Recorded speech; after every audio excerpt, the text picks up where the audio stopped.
I will focus on presenting some key results that were achieved in this period, key challenges, but also lessons learned. So let me start with the objectives of this important program. One of the key objectives is that Montenegro has improved capacity to design impact-oriented, evidence-informed social protection policies to deliver integrated, human-centered services that reduce poverty and social inclusion of the most vulnerable, with the focus of young people, thereby accelerating sustainable human development. In addition, the relevance-related objective has a dual approach of strengthening the social protection system, but also improving services at the same time for the most vulnerable. A very important objective is related to promotion of real-time evidence, and as already mentioned, of generating evidence-based policies.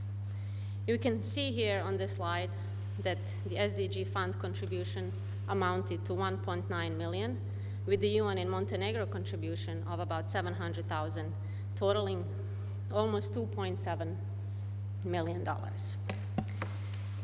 So, Program Activate contributes directly to the SDG acceleration. On this slide, you can see the 6 goals that it contributes to, related to ending poverty for everyone, ensuring healthy lives and well-being for all people, ensuring inclusive and equitable education, services, and lifelong learning, achieving gender equality and empowerment of all women and girls.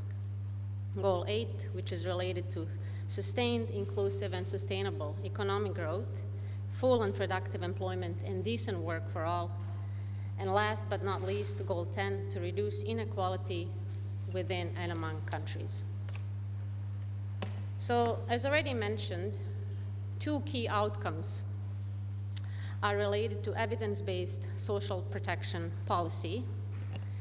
And this one in particular relates to services and programs that complement labor market activation for decent work and development of employability skills. The work is directly built on the International CODI assessment and UN Rapid Social Impact Assessment of COVID-19, as well as the MAPS SDG acceleration mission.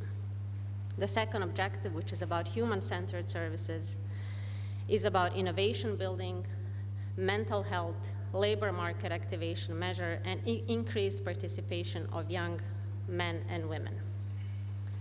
So I will now focus on key results that were achieved during this period. The first one is related to development of new tools to support the analysis of poverty-related data and evidence-based social protection policy.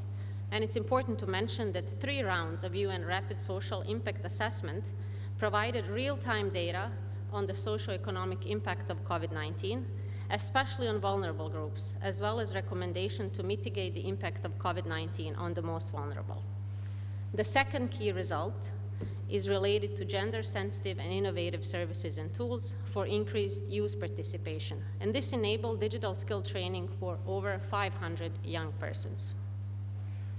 Furthermore, the program contributed to reduce number of young people who are not in education, employment, and training, so-called NEETs, and increased the number of young, long-term unemployed who transition from welfare to work. Furthermore, the result related on socioeconomic skills was adapted for online use and rollout in 2021, with more than 1,500 adolescents going through training and learning about skills such as communication, empathy, teamwork, and resilience. More than 1,000 young people will be reached by the end of July with well-being and mental health workshops, and this will be sustained through the use of mental-based platform and mobile application. Through more than 2,000 legal advices provided, the legal status of 1,000 ex-Yugoslav refugee and stateless persons was resolved. Finally, the program supported victims of trafficking and conducted an anti-trafficking related awareness campaign. On this slide, you can see some of the numbers of direct beneficiaries that were reached, which amounts to over 3,000 children, 300 youth who are not in education, employment, and training, 300 young women with preschool children, 1,000 migrants, returnees, refugees, and stateless persons, and in particular 14 victims of trafficking, contributing to a much larger number of beneficiaries who were reached indirectly. So what were some of the challenges that appeared during the implementation of the program? The first one is related to COVID-19 pandemic, which required a shift in business as usual and project implementation. We learned to be more flexible, digital, and innovative in our approaches, but also in selection of the priorities. In addition to this, another challenge was related to the program partners, and in particular here we had a change in the government, so we learned also how to take capacities of the institutions into account. In addition, as already presented, this program is implemented by multiple UN agencies and multiple partners in Montenegro. So we learned how to improve the exchange of knowledge, information, and plan and implement together. This is the final slide, and it's related to our lessons learned during the implementation of Activate. So as already mentioned, COVID-19 exacerbating the existing social protection system weaknesses and highlighted the urgent need to focus on the most vulnerable. In addition, Activate program has shown its relevance more than ever by applying the dual approach system, as I mentioned, working parallelly on the social protection system strengthening, but also focusing on the services which are immediately provided to those in need. And finally, having a program that is based on evidence, that uses innovative tools, plays a key role in building better Montenegro together. Thank you.